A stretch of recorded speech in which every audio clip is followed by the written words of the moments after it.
for so long, people have treated climate change like it was something far away, but now with the wheat crisis, obviously it's affecting all of us on a personal level.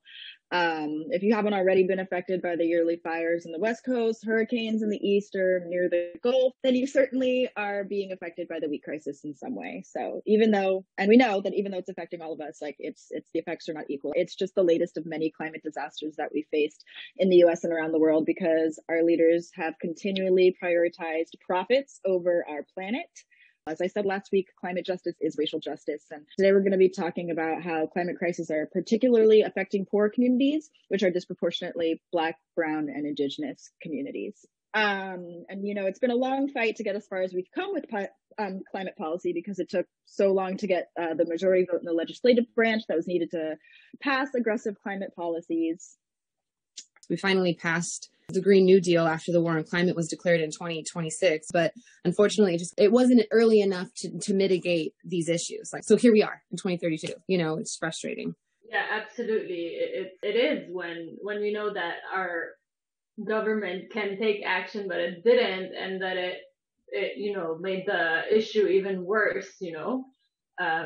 Especially when the reason behind it is just greed and corruption and, you know, wanting to make more and more money.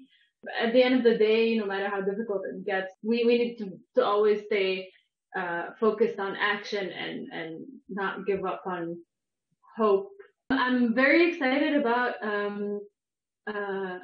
more Planet First policies, and I hope that the momentum will keep going because we definitely need policies that make lowering global emissions a more important metric than increasing the GDP.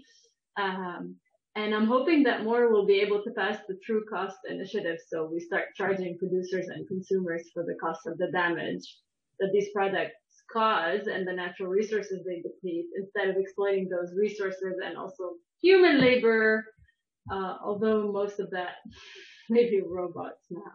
We need Sagemore in office. We need the Planet First policy. We need somebody who is going to take bold measures into caring for our climate, and not only for the president, but keeping the majority in the legislative branch to make sure that these policies get passed instead of these two parties kind of just continuing to fight each other. So just to move along with the grocery drones. So they've generally, like before this crisis, they've been pretty great for food access, I would say. But, you know, there have been food swamps and food deserts, which are places that, if you don't know, it's either like places where the food is only fast food or convenience stores and other unhealthy food, or a place where food is just like not convenient to get, like the nearest grocery store being, you know, miles and miles away. So the implementations of drones actually made deliveries fast, cheap, and healthy groceries became more widely accessible. But now that system is under stress because of the wheat crisis, a lot of people have been struggling to get their groceries like fulfilled. And so this like weird pattern has emerged. So the algorithm that programs the grocery drones was prioritizing the trips that would maximize profit. So wealthier white suburban neighborhoods who were stocking up in large amounts and buying more expensive items were getting their orders first. To combat that, have been helping organize relief efforts here in Brooklyn. And we've realized that if we pool all of our orders together, we can kind of hack the system and get our delivery faster. So what I've been doing is partnering with community organizations to put out like a large order that would get to the top, that would be prioritized by the algorithm, and then distribute it once it's arrived. So this is actually working really well in Brooklyn, like in other cities. But I don't know, it makes me worried about rural areas that can't pool as easily. Like, you know, my family got displaced by some of the fires in California and moved in with a family member, and they live in a rural area where they just don't have access, the same access that I do. So Karen Anderson actually has responded with a statement. So we're going to play that now. Both Russia and China are top grain producers in the world. Instead of opening up their markets to us, they have decided to punish us and punish the world by siloing their supply to artificially raise prices. This is unacceptable. For decades, we partnered with these countries under a banner of free trade and international cooperation. For them to abandon us in this time of need is to attack our families, our neighbors, and our nation as a whole. We are prepared to take extraordinary steps to ensure the American people have access to our staple grains at affordable prices. To you, the American people, let us remember in this time of crisis that even on our worst days, we are blessed to live in America. Listening to her sometimes feels like traveling back in time. It's just blame and bait and switch, blame and move on. Especially to like deflect responsibility and accountability for what the government could have done to mitigate the damage. I can't help but think about this in response to what we shared last week with Sage Moore's response, where she was actually talking about how we need to care for the land, and once again thinking about planet first and not placing blame on other countries, but understanding the necessity of accountability. And just want to one more time remind us that she is running for president, and if you are registered to vote, you should for her.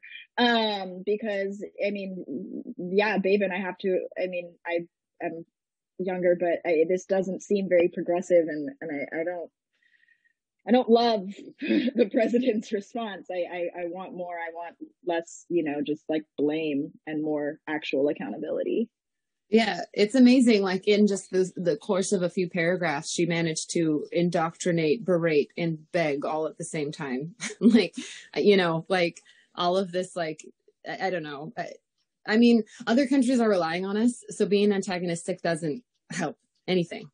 And, the U.S. is the number 2 wheat exporter in the world. Like if they're saying, 60% of the crops are, the wheat store is going to be destroyed, maybe more by the end of this. And if we export 50% of our normal amount, like that leaves us with less grain than what would typically be used domestically.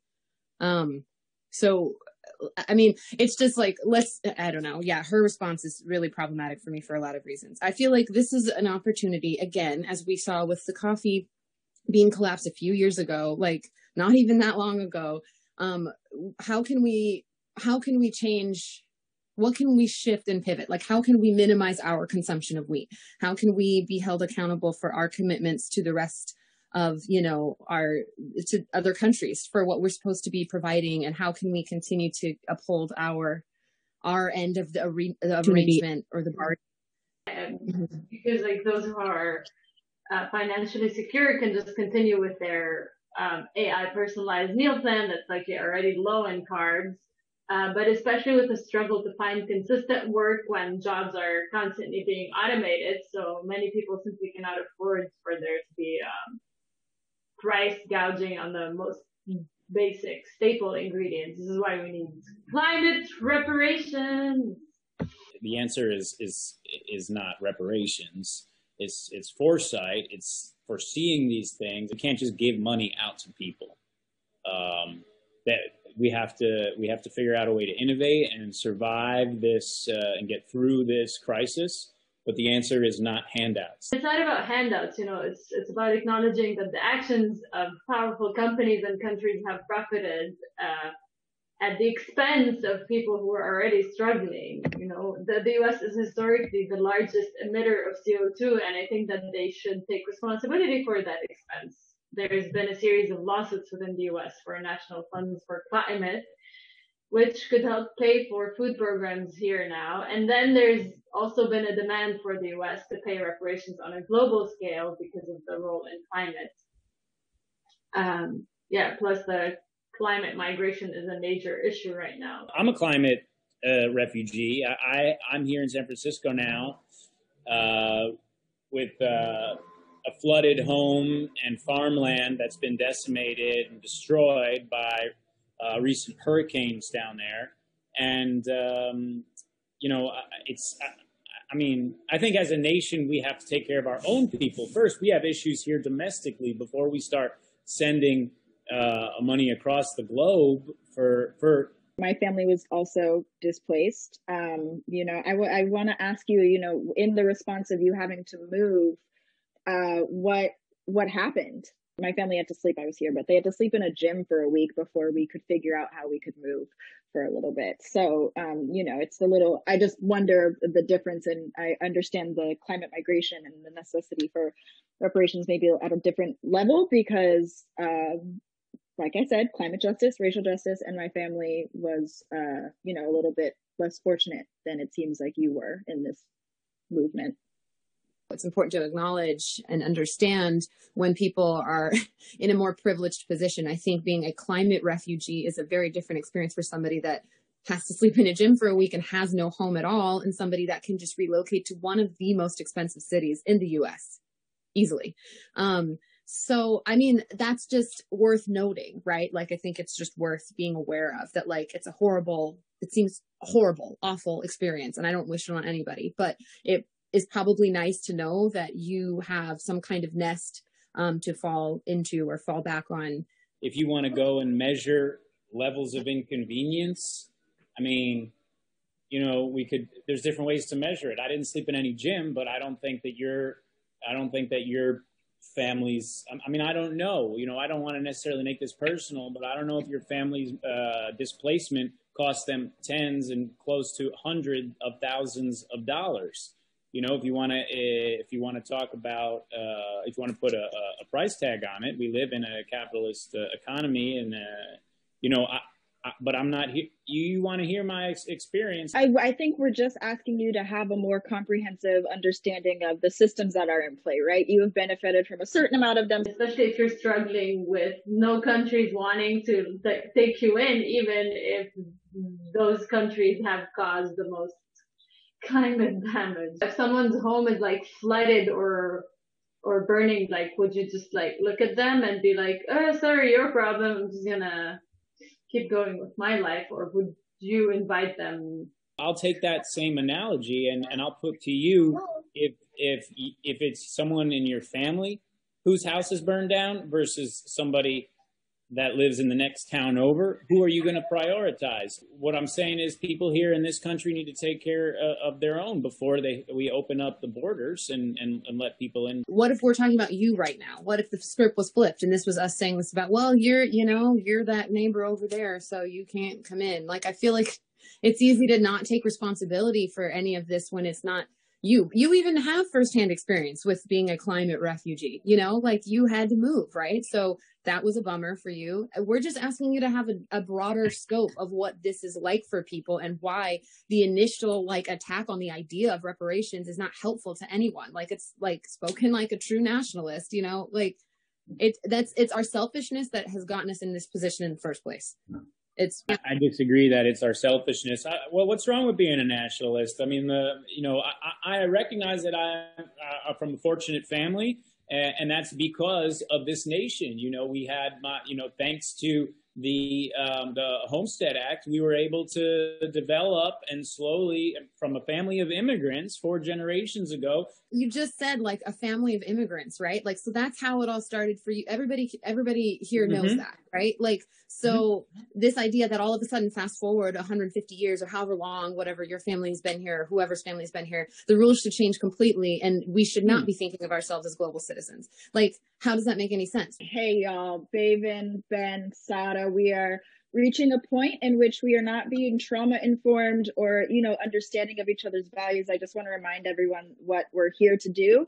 I understand that things got a little bit tense just now, and I totally understand why. And I want us to continue to have this conversation, but only if we respect each other and are actually coming from, a place of wanting to understand, right? We are all here because we believe in people's capacity for transformation, and we understand that other people come from different perspectives. So once again, there's no attacking. We want to be able to call in and not call out, because every moment can be a learning moment. And if we're going to be global citizens, if we're going to be understanding about taking responsibility for damage that we have caused, we just need to be more understanding in our conversation. This kind of division that is happening in this own space is not going to help us progress forward.